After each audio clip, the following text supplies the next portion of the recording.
सियावर रामचंद्र जी की जय, पवन सुत हनुमान जी की जय।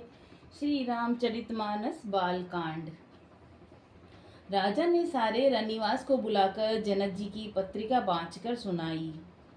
समाचार सुनकर सब रानियां हर्ष से भर गईं और राजा ने फिर दूसरी सब बातों का जो दूतों के मुख से सुनी थी वर्णन किया।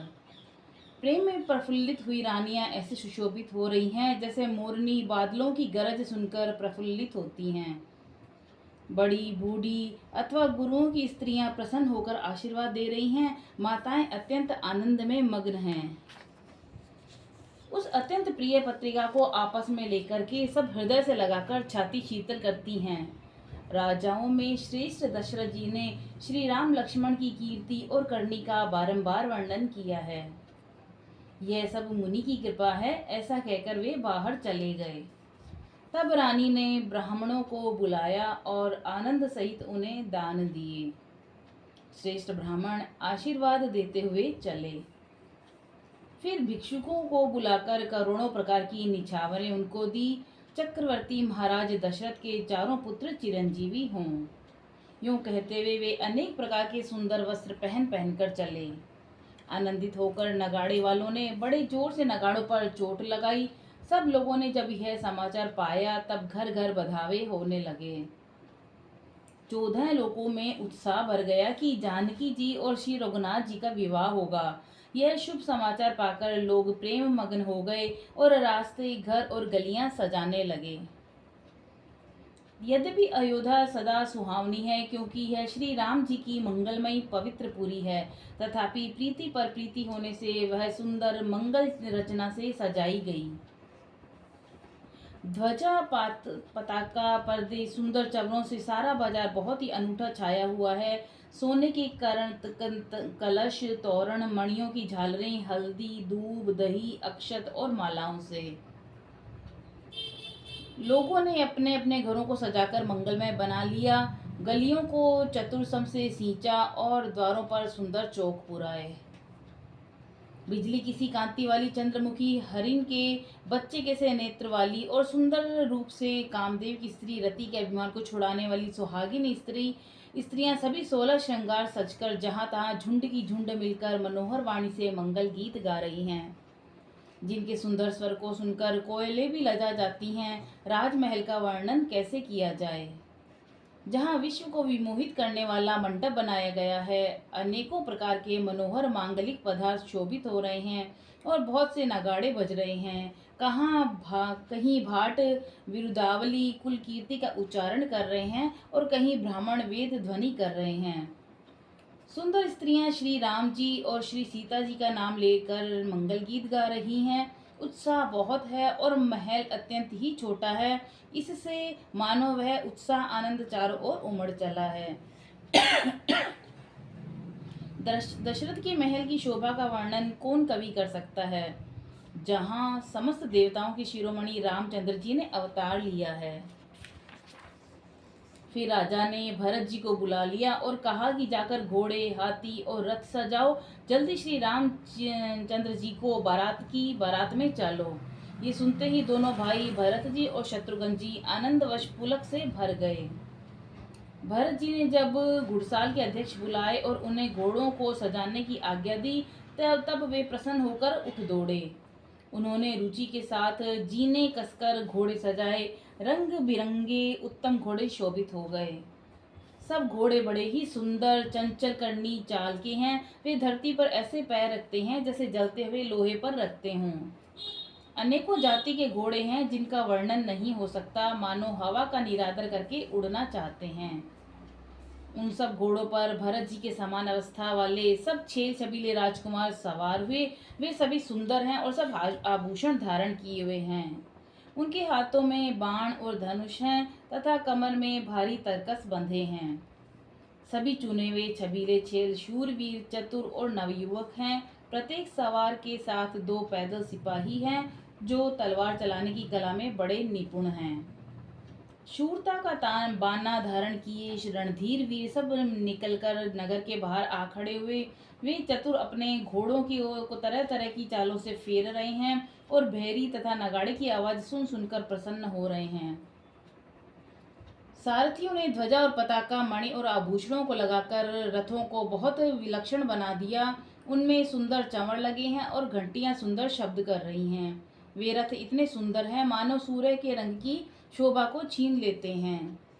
अगणित श्यामकर्ण घोड़े थे, उनको सारथियों ने उन रथों में जोत दिया, जो सभी देखने में सुंदर और गहनों से सजाए हुए सुशोभित हैं। उन्हें देखकर मुनियों के मन में भी मोहित हो जाते हैं। जो जल पर भी जमीन की तरह ही चलते हैं। वेग की अधिकता से उनकी टाप पानी में नहीं डूबती। अस्त्र शस्त्र और सब साज सजाकर सारथियों ने रथियों को बुला लिया। रथों पर चढ़ चढ़कर बारात नगर के बाहर जुटने लगी। जो जिस काम के लिए जाता है सभी को सुंदर शगुन होते हैं। श्रेष्ठ हाथियों पर सुंदर अंबारियां पड़ी है। वे जिस प्रकार सजाई गई थी सो कहा नहीं जा सकता। मतवाले हाथी घंटों से सुशोभित होकर चले, मानो सावन के सुंदर बादलों के समूह जा रहे हों। सुंदर पालकियां, सुख सुख से बैठने योग्य तामजाम और रथ आदि अनेकों प्रकार की सवारियां हैं। उन पर श्रेष्ठ ब्राह्मणों के समूह चढ़कर चले, मानो सब वेदों के छंद ही शरीर धारण किए हुए हैं।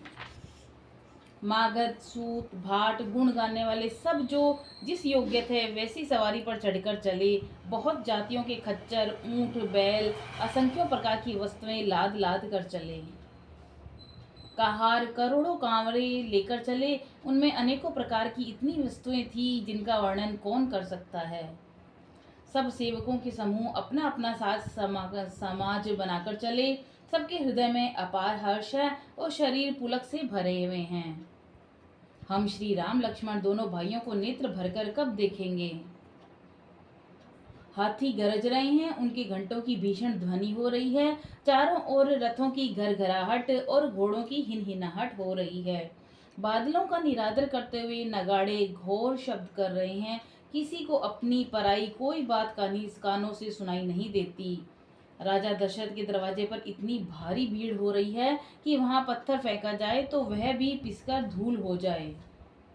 अटारियों पर चढ़ी स्त्रियां मंगल थालों में आरती लिए देख रही हैं और नाना प्रकार के मनोहर गीत गा रही हैं।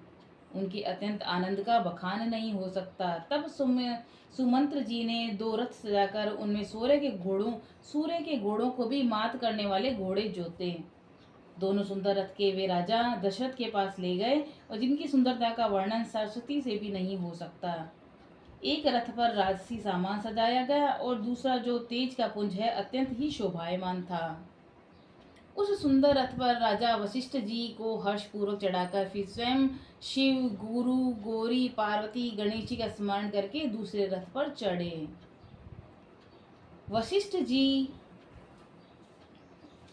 के साथ जाते हुए राजा दशरथ जी कैसे शोभित हो रहे हैं, जैसे गुरुदेव बृहस्पति जी के साथ इंद्र हो। वेद की विधि से और कुल की रीति के अनुसार सब कार्य करके और सबको सब प्रकार से सजे देकर श्री रामचंद्र का स्मरण करके गुरु की आज्ञा पाकर पृथ्वीपति दशरथ जी शंख बजाकर चले। बारात देखकर देवता हर्षित हुए और सुंदर मंगलदायक फूलों की वर्षा करने लगे।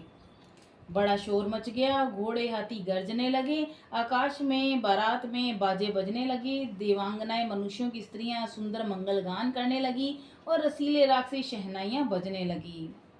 घंटे घंटों की ध्वनि का वर्णन नहीं हो सकता।